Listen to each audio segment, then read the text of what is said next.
بسم اللہ الرحمن الرحیم۔ السلام علیکم ناظرین۔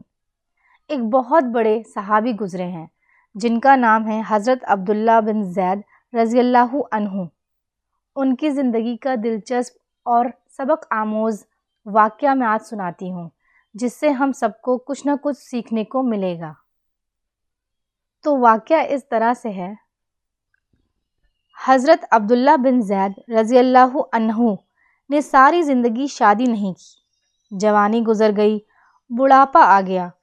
ایک دن بیٹھے حدیث کی ایک کتاب پڑھ رہے تھے تو اس میں پڑھا کہ حضور صلی اللہ علیہ وسلم نے فرمایا ہے کہ جنت میں کوئی بھی اکیلا داخل نہیں ہوگا بلکہ اپنی بیوی کے ساتھ داخل ہوگا، اور جس نے کسی وجہ سے دنیا میں نکاح نہیں کیا تو اس کا نکاح دنیا ہی کی کسی کنواری لڑکی کے ساتھ کر دیا جائے گا، اور پھر وہ دونوں میاں بیوی بن کر جنت میں داخل ہوں گے۔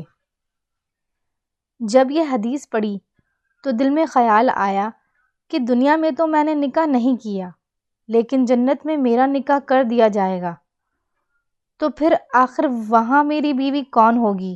حضرت عبداللہ بن رضی اللہ عنہ نے اسی رات اللہ سے دعا مانگی کہ اے اللہ، مجھے خواب میں میری جنت کی بیوی دکھا دیجیے۔ پہلی رات میں دعا قبول نہیں ہوئی تو دوسری رات پھر سے دعا مانگی، دوسری رات بھی دعا قبول نہیں ہوئی تو تیسری رات دعا مانگی، تیسری رات دعا قبول ہو گئی۔ خواب میں دیکھتے ہیں کہ کالے رنگ کی ایک عورت ہے جو حبشہ کی رہنے والی ہے۔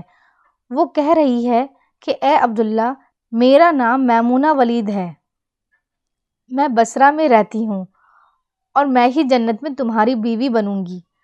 حضرت عبداللہ کی جب آنکھ کھلی تو تہجد کا وقت ہو رہا تھا۔ اٹھے اور وضو کر کے تہجد کی نماز پڑھی۔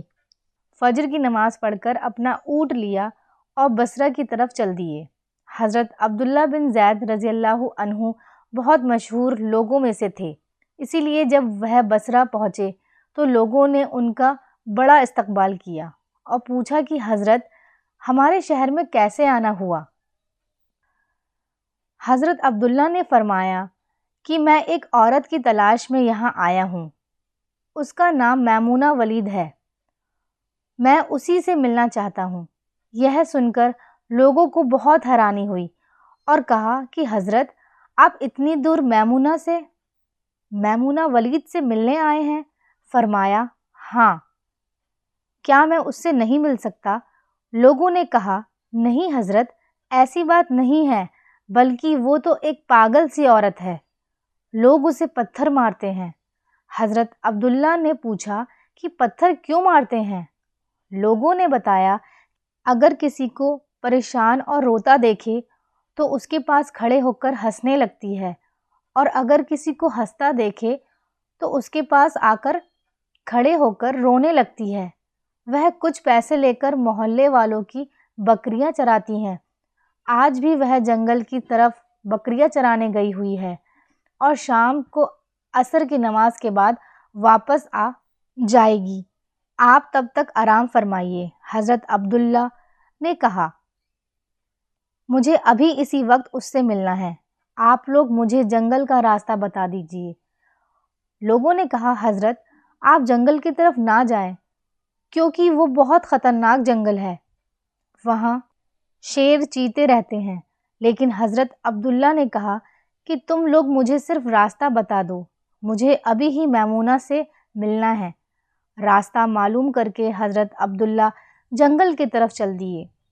حضرت عبداللہ فرماتے ہیں کہ حقیقت میں یہ جنگل بہت خوفناک تھا، قدم قدم پر خونخوار جانور ملتے تھے۔ میں تو حیران تھا کہ اس عورت کی بکریوں کو ان جانوروں نے ابھی تک کھایا کیوں نہیں۔ اس جنگل میں اتنے بہت سے خوفناک جانور ہیں کہ اگر وہ سب مل کر ایک ساتھ اس عورت کی بکریوں پر حملہ کر دے تو وہ بیچاری اکیلی عورت اس گھنے جنگل میں کیا کر پائے گی۔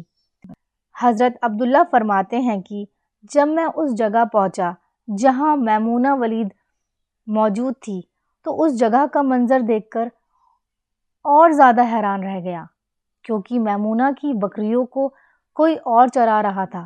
میمونہ خود بکریاں نہیں چرا رہی تھی، بلکہ وہ تو اس خوفناک جنگل میں مسلح بچھا کر نمازیں پڑھ رہی تھی، اور یہ منظر دیکھ کر حیران رہ گیا کہ آخر ان بکریوں کو پھر کون چرا رہا ہے، کیونکہ بکریاں کبھی ایک جگہ پر نہیں رکتی، وہ کبھی ادھر بھاگتی ہیں اور کبھی ادھر بھاگتی ہیں۔ حضرت عبداللہ فرماتے ہیں کہ میں نے دیکھا کہ حضرت میمونہ تو نماز پڑھ رہی ہے اور وہاں موجود کچھ شیر چیتے ان کی بکریوں کو چرا رہے ہیں، ان بکریوں کو ادھر ادھر بھاگنے نہیں دیتے ہیں۔ یہ منظر دیکھ کر میں تو حیران رہ گیا کہ آخر شیر چیتے اور بکریوں میں دوستی کیسے ہو گئی۔ شیر چیتے تو بکریوں کو دیکھتے ہی چیر پھاڑ کر کھا جاتے ہیں، لیکن آج یہاں کا منظر تو بالکل الگ تھا۔ اتنی دیر میں حضرت میمونہ نے نماز سے سلام پھیرا اور میری طرف دیکھتے ہوئے کہا، اے عبداللہ، ہمارا وعدہ تو جنت میں ملنے کا تھا، تم یہاں دنیا میں مجھ سے کیسے ملنے آ گئے؟ حضرت عبداللہ فرماتے ہیں کہ یہ سن کر مجھے اور زیادہ تعجب ہوا کہ میمونہ کے ساتھ میری یہ پہلی ملاقات تھی، تو آخر اسے میرا نام کیسے معلوم ہو گیا؟ میں نے حضرت میمونہ سے پوچھا کہ آخر تمہیں میرا نام کیسے معلوم ہوا؟ تو انہوں نے فرمایا کہ اے عبداللہ، جس رب نے تمہیں رات میں میرے بارے میں بتایا تھا، اسی رب نے مجھے بھی رات میں تمہارے بارے میں بتایا ہے کہ تم جنت میں میرے شوہر بنو گے۔ پھر میں نے حضرت میمونہ سے پوچھا کہ آخر یہ تو بتاؤ کہ ان شیر چیتے اور بکریوں میں دوستی کیسے ہو گئی؟ شیر چیتے تو بکریوں کے بہت بڑے دشمن ہوتے ہیں اور انہیں دیکھتے ہی چیر پھاڑ کر کھا جاتے ہیں، لیکن یہاں کا منظر تو بالکل الگ ہے کہ یہ شیر چیتے ہی ان بکریوں کے رکھوالے بنے ہوئے ہیں۔ حضرت میمونہ نے فرمایا، اے عبداللہ، جب سے میں نے اپنے اللہ سے دوستی بنا لی ہے، تب سے ان شیر چیتوں نے بھی میری بکریوں سے دوستی بنا لی ہے، اور اب یہ میری بکریوں کو کوئی نقصان نہیں پہنچاتے ہیں۔ امید کرتی ہوں کہ یہ سبق آموز قصہ آپ کو بہت پسند آیا ہوگا۔ اگر پسند آئے تو ہمارے اشاعت اسلام چینل کو سبسکرائب کیجیے، لائک کیجیے، کمنٹ کیجیے اور ساتھ میں بیل آئیکن بھی دبا دیجیے، جس سے ہماری آنے والے نیو ویڈیو کا نوٹیفیکیشن آپ کو ملتا رہے۔ اب ملتے ہیں نئی ویڈیو کے ساتھ، اپنا خوب خیال رکھیے، اللہ حافظ۔